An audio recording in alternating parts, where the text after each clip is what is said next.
Stop being this high school dropout. Stop giving up. Stop sleeping on the street. Stop walking up and down Fecal Avenue like you ain't got nothing, and get your GED. Stop being afraid to take a test. Stop being afraid to go to college because your daddy didn't go and your mama didn't go.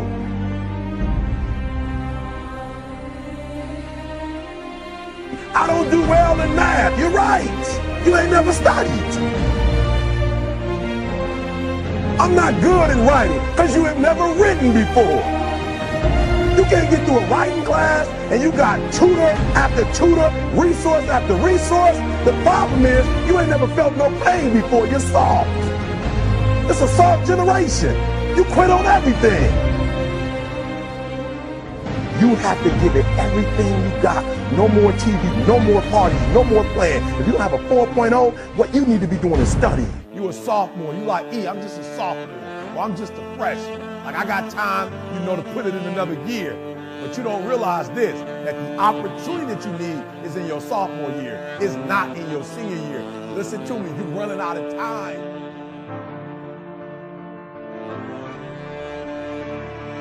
The next time you give a low effort, right? You give it 70% or 50% or 30%. I want you to think about what you're thinking about when your effort is low. And you're probably thinking, I got to versus I get to. Listen to me. If your effort is low, you're probably not thinking about the opportunity. You're probably thinking about the obligation.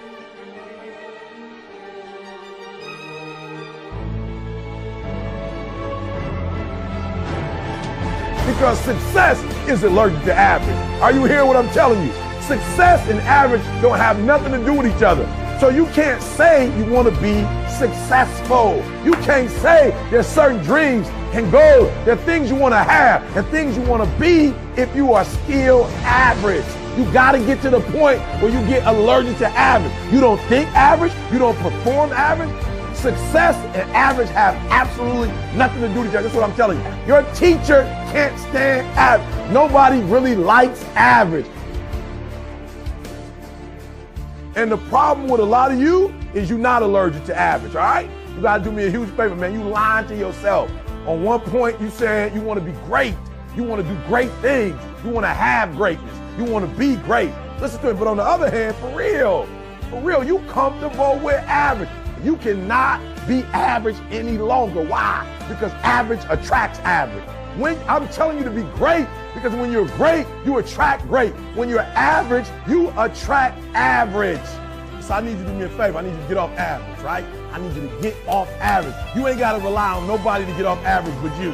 I don't care what nobody else in your family is doing. I don't care what your teacher's doing. I don't care what's going on in your school, what kind of school you have, what kind of job you have. Just because the people are average around you don't mean you got to be average. You either here or you're there. There's no middle ground. And so what I'm telling you is that you can't count the cost. When you want something bad, you can't count the cost. Because if you count the cost and you see how much it costs, you might quit. You might give up. So you got to go in knowing that I don't count the cost. I do as many push-ups as it takes, as many sit-ups as it takes, as many reps as it takes. I study as long as it takes. I pay whatever the price is. Why? Because if I start counting the cost, I might quit. I might give up. I might surrender. Don't count the cost. You don't count the cost on this one. You don't count the cost on this one. You don't count the cost on this one. You just do what you got to do on this one. And then you look back when it's all over and you see the rewards. You look back and you see the accomplishments. You don't count it. You just look back and you see that you succeeded.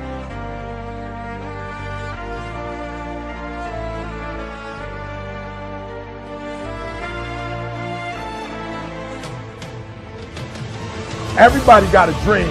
Everybody got a goal. What's the gap? If everybody got one, if everybody wake up at the beginning of the year and said this is their year, then why is it some people's year and not other people's year? You know why? I said it before. It don't got nothing to do with your dreams and goals. Everybody got a dream. Everybody got a goal. The question is, when you wake up in the morning, what effort are you putting forth? Everybody with a dream and a goal ain't giving 120. And some people might be giving it on Monday, but they ain't giving it on Tuesday. And some people giving it 127 days of the week, 365 days. I want you to work on your mind. For real, education is the most important thing in your life. I didn't say degrees. I'm not just talking about going to school and get a degree. I'm talking about getting knowledge. Knowledge is power. Information changes situations.